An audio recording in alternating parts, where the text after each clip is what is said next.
ओम श्री साईनाथाय नमः।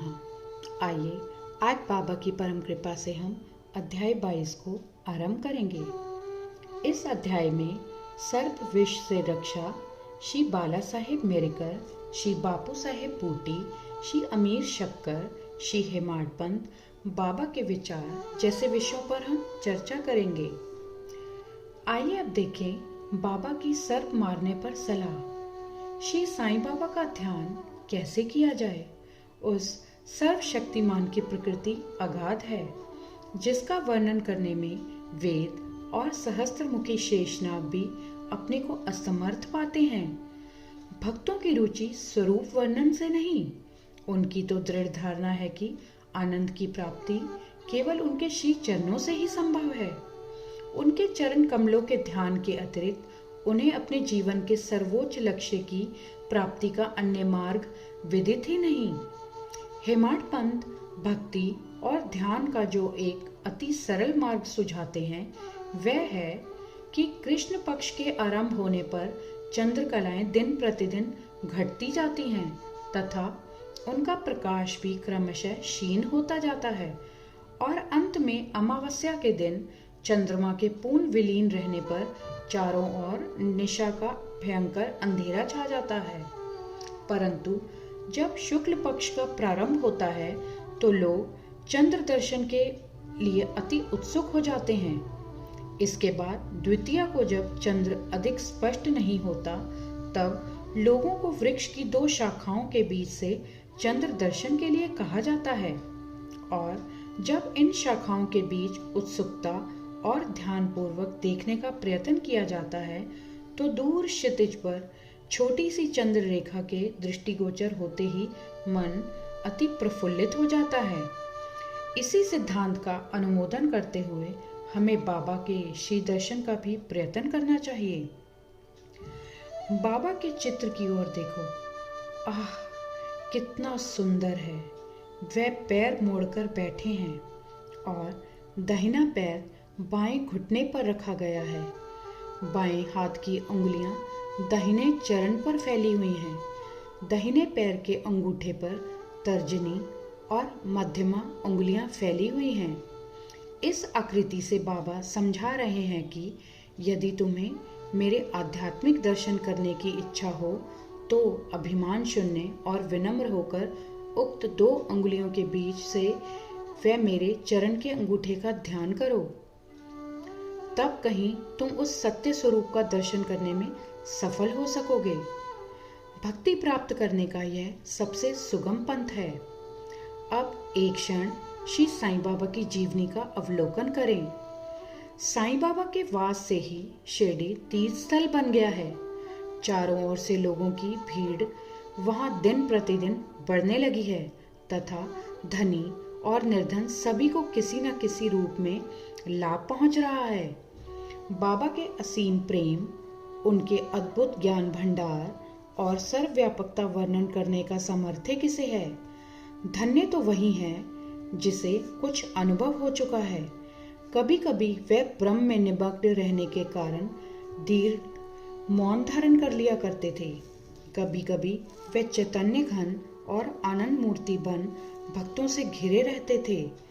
कभी दृष्टांत देते तो कभी हास्य विनोद किया करते थे।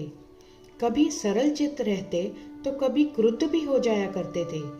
भक्तों को उनके मुखमंडल के अवलोकन, वार्तालाप करने और लीलाएं सुनने की इच्छाएं सदा अतृप्त ही बनी रहती थी। फिर भी हम फूले न समाते थे। जल वृष्टि के कणों की गणना की जा सकती है। वायु को भी चर्म की थैली में संचित किया जा सकता है, परंतु बाबा की लीलाओं का कोई भी अंत नहीं पा सकता। अब उन लीलाओं में से एक लीला का यहाँ हम दर्शन करेंगे।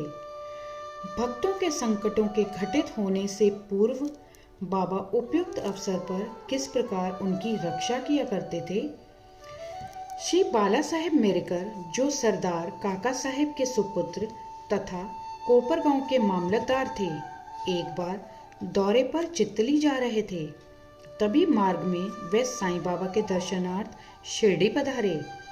उन्होंने मस्जिद में जाकर बाबा की चरण वंदना की और सदैव की भांति स्वास्थ्य तथा अन्य विषयों पर चर्चा की।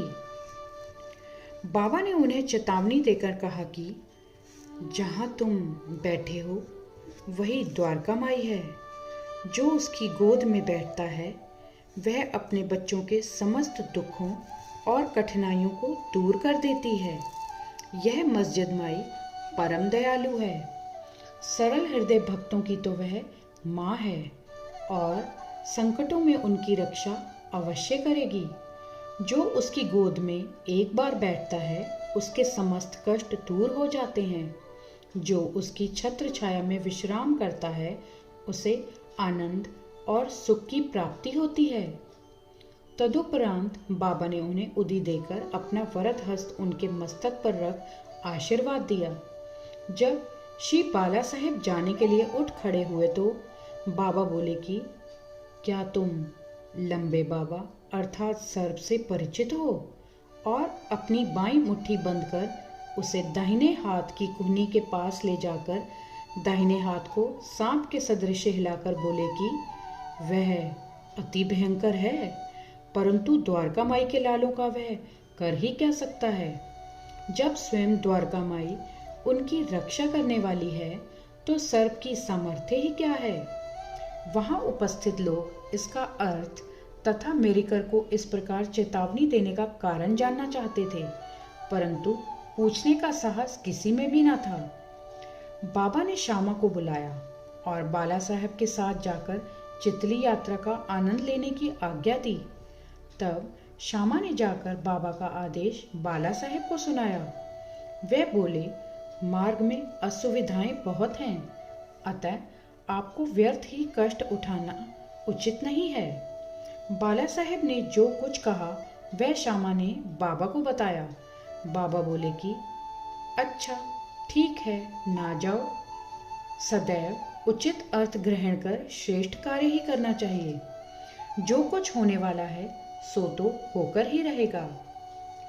बाला साहब ने पुनः विचार कर श्यामा को अपने साथ चलने के लिए कहा।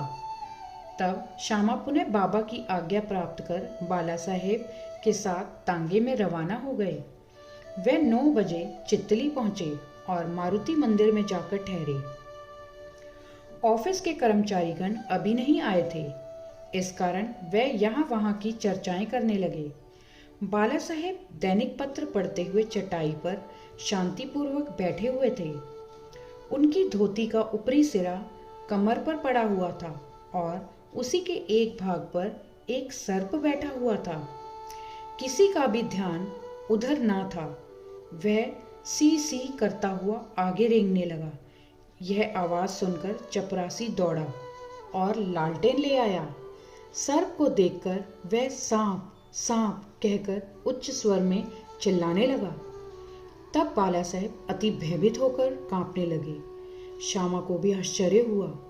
तब वह तथा अन्य व्यक्ति वहां से धीरे से हटे और अपने हाथ में लाठियां ले ली। सर्प धीरे धीरे कमर से नीचे उतर आया। तब लोगों ने उसका तत्काल ही प्राणांत कर दिया। जिस संकट की बाबा ने भविष्यवाणी की थी वह टल गया और श्री साईं चरणों में बाला साहब का प्रेम दृढ़ हो गया। आइए अब एक कथा सुने बापू साहेब बूटी की। एक दिन महान ज्योतिषी श्री नाना साहेब डेंगले ने बापू साहेब बूटी से, जो उस समय शिरडी में ही थे, कहा, आज का दिन तुम्हारे लिए अत्यंत अशुभ है और तुम्हारे जीवन को संकटप्रद है। यह सुनकर बापू साहेब बड़े अधीर हो उठे। जब सदैव की भांति वह बाबा के दर्शन करने गए तो वह बोले कि यह नाना क्या कहते हैं? वह तुम्हारी मृत्यु की भविष्यवाणी कर रहे हैं, परंतु तुम्हें भयभीत होने की किंचित मात्र भी आवश्यकता नहीं है। इनसे दृढ़तापूर्वक कह दो कि अच्छा, देखें काल मेरा किस तरह अपहरण करता है। जब संध्या समय बापू अपने शौच गृह में गए तो वहां उन्हें एक सर्प दिखाई दिया। उनके नौकर ने भी सर्प को देख लिया और उसे मारने को एक पत्थर उठाया।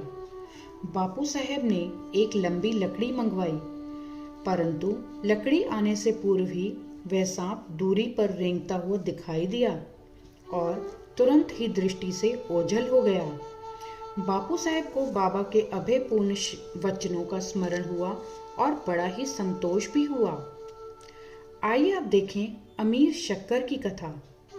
अमीर शक्कर कोरहले गांव का निवासी था, जो कोपरगांव तालुके में है। वह जाति का कसाई था और बांद्रा में दलाली का धंधा किया करता था। वह प्रसिद्ध व्यक्तियों में से एक था। एक बार वह गठिया रोग से अधिक कष्ट पा रहा था।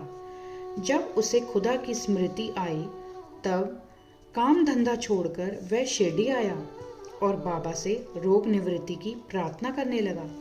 तब बाबा ने उसे चावड़ी में रहने की आज्ञा दी। चावड़ी उस समय एक अस्वास्थ्यकारक स्थान होने के कारण इस प्रकार के रोगियों के लिए सर्वथा अयोग्य थी। गांव का अन्य कोई भी स्थान उसके लिए बेहतर होता, परंतु बाबा के शब्द तो निर्णयात्मक तथा मुख्य औषधि स्वरूप थे। बाबा ने उसे मस्जिद में न आने दिया और चावड़ी में ही रहने की आज्ञा दी। वहां उसे बहुत लाभ हुआ। बाबा प्रातः और सायंकाल चावड़ी से निकलते थे तथा एक दिन के अंतर से जुलूस के साथ वहां आते और वहीं विश्राम किया करते थे। इसलिए अमीर को बाबा का सानिध्य सरलता पूर्वक प्राप्त हो जाया करता था। अमीर वहां पूरे 9 मास रहा।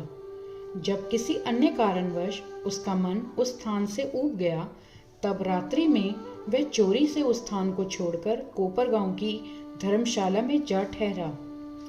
वहां पहुंचकर उसने वहां एक फकीर को मरते हुए देखा, जो पानी मांग रहा था। अमीर ने उसे पानी दिया, जिसे पीते ही उसका देहांत हो गया। अब अमीर किंग कर्तव्य विमूढ़ हो गया।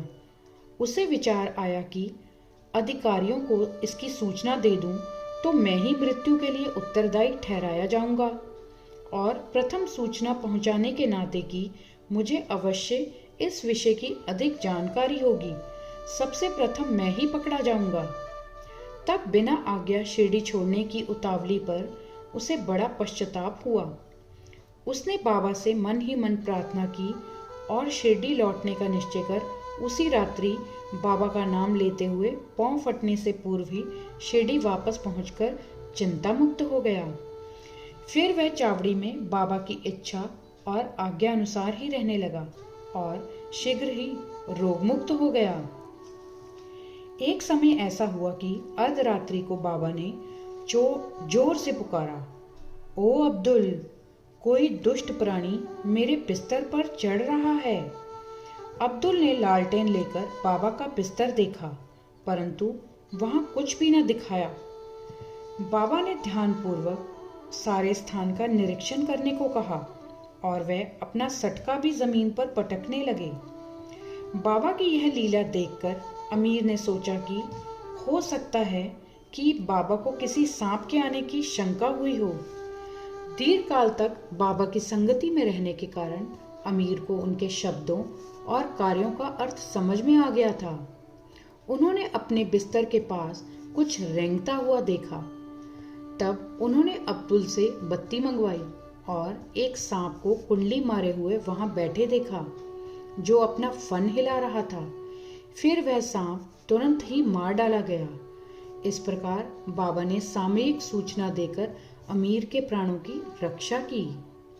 आइए अब सुने हेमाडपंत, बिच्छू और सांप की रोचक कथा। पहली कथा। बाबा की आज्ञानुसार काका साहेब दीक्षित श्री एकनाथ महाराज के 2 ग्रंथों भागवत और भावार्थ रामायण का नित्य पारायण किया करते थे। एक समय जब रामायण का पाठ हो रहा था, तब श्री हेमाडपंत भी श्रोताओं में सम्मिलित थे। अपनी माँ के आदेशानुसार किस प्रकार हनुमान ने श्री राम की महानता की परीक्षा ली, यह प्रसंग चल रहा था। सब श्रोताजन मंत्र मुक्त हो रहे थे तथा हेमाडपंत की भी वही स्थिति थी। पता नहीं कहां से एक बड़ा बिच्छू उनके ऊपर आ गिरा और उनके दाहिने कंधे पर बैठ गया, जिसका उन्हें कोई भान तक न हुआ। ईश्वर को श्रोताओं की रक्षा स्वयं करनी पड़ती है। अचानक ही उनकी दृष्टि कंधे पर पड़ गई। उन्होंने उस बिच्छू को देख लिया। वह मृत प्राय सा प्रतीत हो रहा था, मानो वह भी कथा के आनंद में तल्लीन हो। हरी इच्छा जानकर उन्होंने श्रोताओं में बिना विघ्न डाले उसे अपनी धोती के दोनों सिरे मिलाकर उसमें लपेट लिया और दूर ले जाकर बगीचे में छोड़ दिया।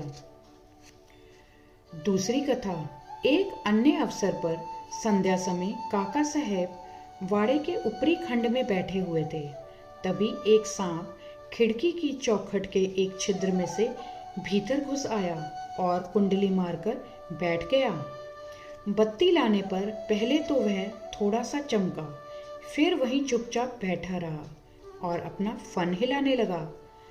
बहुत से लोग छड़ी और डंडा लेकर वहां दौड़े, परंतु वह एक ऐसे सुरक्षित स्थान पर बैठा था जहां उस पर किसी के प्रहार का कोई भी असर ही ना पड़ता था। लोगों का शोर सुनकर वह शीघ्र ही उसी छिद्र में से अदृश्य हो गया। तब कहीं सब लोगों की जान में जान आई। आइए इस विषय पर बाबा के विचार क्या हैं यह जानें। एक भक्त मुक्ताराम कहने लगा कि चलो अच्छा ही हुआ जो एक जीव बेचारा बच गया।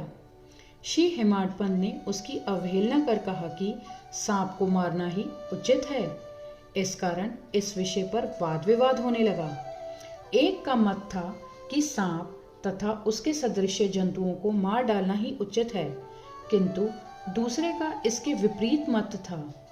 रात्रि अधिक हो जाने के कारण किसी निष्कर्ष पर पहुंचे बिना ही उन्हें विवाद स्थगित करना पड़ा। दूसरे दिन यह प्रश्न बाबा के समक्ष लाया गया। तब बाबा निर्णयात्मक वचन बोले कि सब जीवों में और समस्त प्राणियों में ईश्वर का वास है। चाहे वह सांप हो या बिच्छू, वह ही इस विश्व के नियंत्रण करता है और सब प्राणी सांप, बिच्छू इत्यादि उनकी आज्ञा का ही पालन किया करते हैं। उनकी इच्छा के बिना कोई भी दूसरों को हानि नहीं पहुंचा सकता। समस्त विश्व उनके अधीन है तथा स्वतंत्र कोई भी नहीं है। इसलिए हमें सब प्राणियों से दया और स्नेह करना चाहिए। वैमनस्य या संहार करना छोड़कर शांत चित्त से जीवन व्यतीत करना चाहिए। ईश्वर सबका ही रक्षक है। श्री सद्गुरु साईनाथार्पणमस्तु। शुभम भवतु। सप्ताह पारायण तृतीय विश्राम संपूर्ण। अध्याय 22 संपूर्णम। ओम साई राम।